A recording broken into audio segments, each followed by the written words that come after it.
Hello friends, શિયાળા માટે આવડા ભારી ભરખમ બ્લેન્કેટને તમે કુકરની મદદથી પાણી વગર ધોઈ શકો છો એકલા જાતે જ.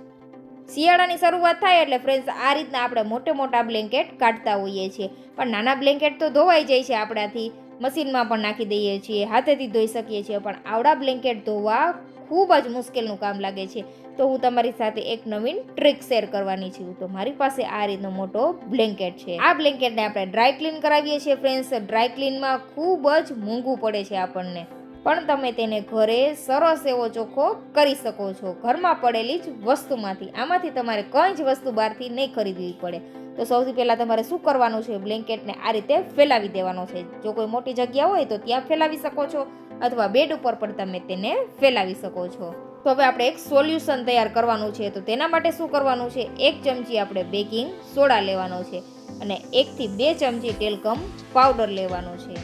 તો આજનો આ વિડીયો ફ્રેન્ડ્સ તમને પસંદ આવે તો ચેનલને સબસ્ક્રાઇબ કરજો અને વિડીયોને વધુમાં વધુ તમારા ફ્રેન્ડ્સ ફેમિલી મેમ્બરમાં શેર કરી દેજો. હવે સોલ્યુશનને સરસ મિક્સ કરી દેવાનું છે અને આ રીતે ચા ગાળવાની ગળણી લઈ લેવાની છે. ચા ગાળવાની ગળણીથી જ આપણે આ સોલ્યુશનને ફેલાવી દેવાનું છે અડધા બ્લેન્કેટમાં. જેમ જરૂર પડે તેમ જ તમારે આ સોલ્યુશન તૈયાર કરવાનું છે. એકી સાથે બધું તૈયાર નથી કરી દેવાનું. તો સોલ્યુશનને આપણે સરસ ફેલાવી દઈશું બ્લેન્કેટ ઉપર. આપણે જ્યારે બ્લેન્કેટ ધોઈને રાખેલા હોય ને પછી આપણે યુઝમાં લઈએ ત્યારે તેમાંથી થોડી સ્મેલ આવતી હોય છે. પણ ફ્રેન્ડ્સ આ રીતે તમે જો બ્લેન્કેટ કાઢતા હોય વાપરવા અને સ્મેલ આવતી હોય તો તેમાં પણ તમે તેનો ઉપયોગ કરી શકો છો. હવે હાથની મદદથી સરસ પાવડરવાળા મિશ્રણને ફેલાવી દેવાનું છે.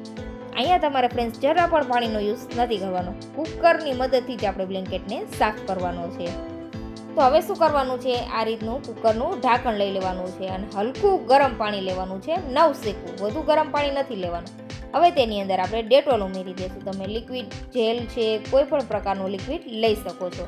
હવે શું કરવાનું છે ફ્રેન્ડ્સ, તમારે કોઈ પણ એક પ્રકારનું આ રીતનું કાપડ લઈ લેવાનું છે. કોટનનું પણ ચાલે, સોફ્ટ કાપડ હોય તો પણ ચાલે. તેને સરસ પાણીમાં પહેલાં બોળી લેશું અને પછી સરસ નીચવી લેવાનું છે. જરા પણ વધુ પાણીનો ભાગ ન રહે તે રીતે આપણે તેને નીચવી લેશું.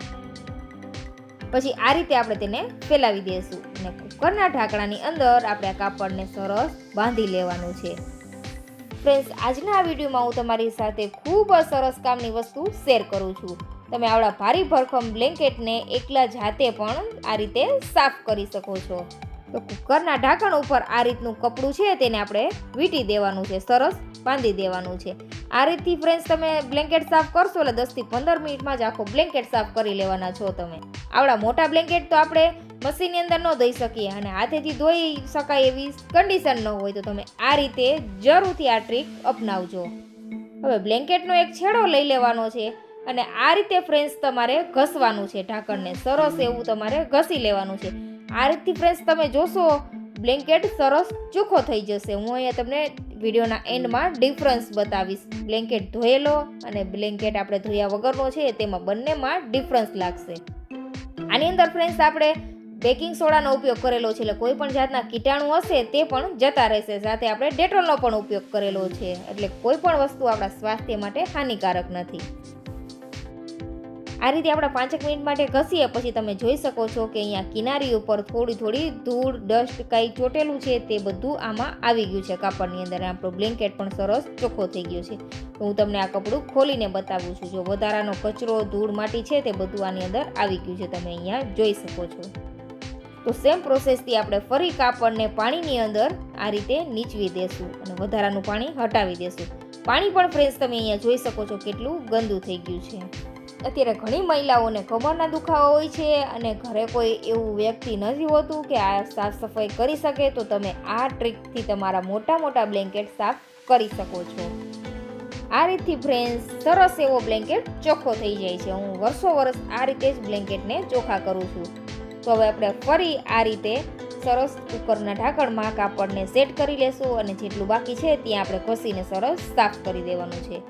આપણે કચરા પોતા તો ફ્રેન્ડ સરસ કરેલા જ હોય છે, એટલે આપણે શિયાળામાં મોજા પણ પહેરેલા હોય છે, પણ તમે જ્યારે પણ બેડ ઉપર જાઓ ત્યારે ખાસ ધ્યાન રાખવાનું કે પગ સરસ ચોખ્ખા કરીને જવાના છે, એટલે તમારા આવા મોટા બ્લેન્કેટ છે તે પણ ખરાબ નહીં થાય.